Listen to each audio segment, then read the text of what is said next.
The middle class is shrinking for the opposite reason you think. That line gets repeated everywhere. Politicians say it, headlines scream it, and the implication is always the same. Something has gone wrong, and you're the one paying for it. But here's the contradiction most people never stop on. What if the middle class really is shrinking, but not because people are falling behind? Because this story isn't just about income. It's about how you measure progress, how narratives get built, and how a feeling of loss can exist at the same time as real gains. That tension is why this debate hits so close to home. If you feel like things are more expensive, more chaotic, less stable than they should be, you're not imagining it. But that doesn't automatically mean the country is getting poorer. Here's the key fact. The argument usually skips. Most claims rely on a relative definition where the middle class is measured against the national median. As the country gets richer, the bar moves. A newer approach asks a different question. What can people actually afford? And when economists Stephen Rose and Scott Winship looked at fixed purchasing power instead, the picture flipped, not collapsed, flipped. But here's the part nobody is saying out loud. If that's true, then why does the idea of a hollowed-out middle class still feel so convincing? And what does that mean for you right now? So let's frame what actually happened without the slogans. Since 1979, the core middle class does shrink under this fixed purchasing power model. That much is true, but the direction matters. Over that same period, the share of Americans in the upper middle class didn't inch up. It roughly tripled, moving from about 10% to 31%.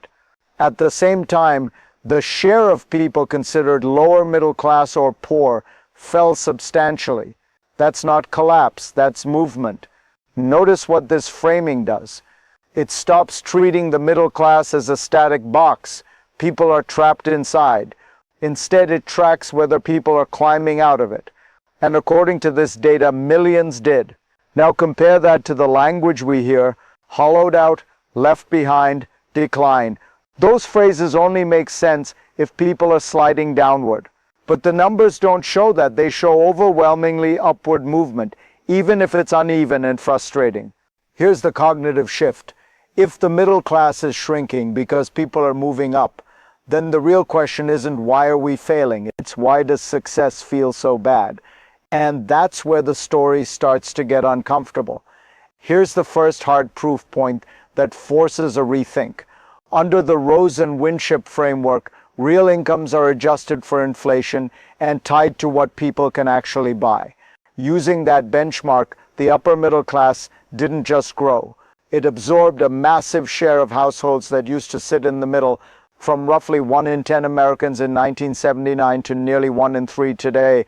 That's not a rounding error, that's a structural shift. What does that mean in plain terms? It means more households crossed a threshold of material security that previous generations never reached. More discretionary spending, more resilience, more buffer against shocks. But notice what's missing from most political speeches. You almost never hear leaders acknowledge upward mobility as the dominant trend. The narrative skips straight to grievance. That omission matters because it shapes how every policy proposal gets justified. Now watch how fast this escalates. If people are objectively better off yet feel worse, then the pressure isn't coming from income alone. Something else is distorting the experience of prosperity. And once you see that gap, you can't unsee it. This is where the story intensifies, because this isn't the first time America has misread its own progress. Periods of rising wealth have often been paired with social unease. What's different now is how normalized the confusion has become. We talk about abundance using the language of scarcity. We describe upward mobility as loss. For much of the 20th century, rising incomes and middle-class status moved together. If you earned more, you didn't just live better, you felt anchored. There was a cultural center, a shared sense of what success looked like. That's no longer true. As prosperity expanded, culture fragmented, more choice, more lifestyles, more media, fewer shared reference points, No single mainstream telling you, you've made it. And instead of treating that as a byproduct of success, we frame it as decline. Here's why that matters. When something that should feel like progress stops feeling normal, people assume something is broken. And once that assumption sets in, escalation is inevitable. Here's the second proof hit, and it changes how the whole debate lands. Listen carefully to the contradiction. Politicians warn about a hollowed-out middle class, implying downward collapse, but the same period shows a dramatic rise in upper-middle-class households. Both statements can't describe the same reality, and yet they're often presented side by side without reconciliation. This is where the story flips. The problem isn't that income stopped rising, it's that middle-class status stopped delivering what it used to promise. Belonging, recognition, stability in institutions. You can be materially better off and still feel like the ground shifted under you. That's the permanent shift in perspective. Economic gains continued, but the social meaning of those gains eroded. And when words say decline, while lived experience says pressure, trust collapses. Once that gap opens, it invites something far more dangerous than stagnation. Now the pressure stacks fast. First, rising incomes collide with rising frustration. Even as more families move into the upper middle class, the costs that dominate daily life don't feel optional. Housing, healthcare, higher education, these aren't luxuries. They're the three biggest expenses for most households, and they're also the most heavily regulated and subsidized sectors in the economy. Second, those pressures concentrate. You don't feel them evenly spread across everything you buy. You feel them all at once in rent or home prices, in insurance bills, in tuition statements. So even when paychecks grow, relief doesn't arrive. Third, the explanation gets scrambled. Instead of tracing these pressures to policy distortions, the story defaults to a simpler villain. Markets have failed, elites have rigged the system, growth no longer works. What happens if this continues? Now bring it down to where you actually live. You might be earning more than your parents did at the same age. On paper, you may even qualify as upper middle class. But then you look at housing. Zoning rules limit supply, prices surge. Or you look at healthcare, where layers of regulation and subsidies inflate costs while shrinking choice. Or higher education, where tuition climbs faster than inflation year after year. So the stress shows up anyway, not as poverty but as compression, less room to breathe, less flexibility, the feeling that every major decision carries more risk than it should. This is why the narrative sticks, not because you're worse off than before, but because the gains don't translate cleanly into security. And when people can't reconcile effort with ease, frustration fills the gap.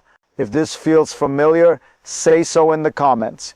Now step back and look at the mechanism underneath all of this. This isn't a mystery, and it isn't a moral failure. It's a system responding to incentives. When government heavily regulates and subsidizes specific sectors, it doesn't make them cheaper. It makes them rigid. Supply can't respond. New entrants get blocked. Complexity replaces competition. So growth keeps happening, but it roots around the places people feel most. You get abundance in phones, travel, entertainment, and consumer goods, and scarcity where it hurts most. Shelter, care, credentials. The economy keeps expanding, but the pressure points stay locked. Here's the unsettling insight. The system can produce real upward mobility and real frustration at the same time. And when those coexist, people don't blame structure. They blame the story they've been told.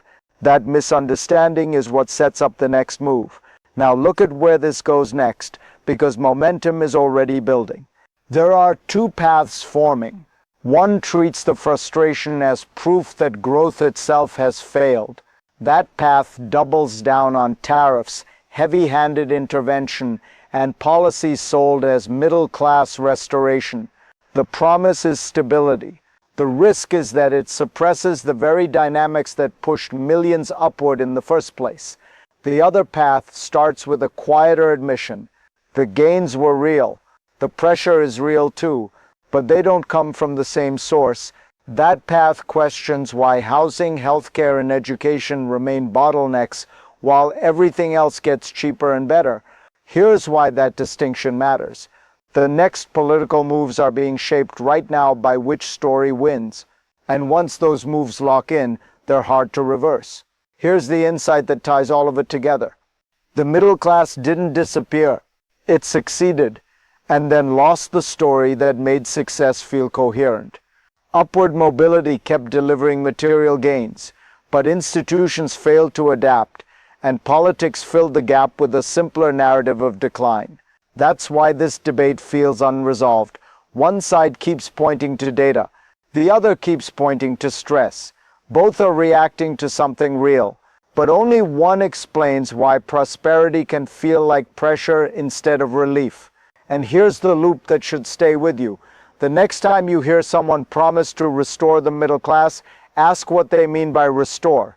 Income, identity, control, because the answer to that question will shape what gets broken next. This story isn't over. It's just entering its most consequential phase. If you want to stay ahead of where this goes, follow and subscribe. The next layer is already forming.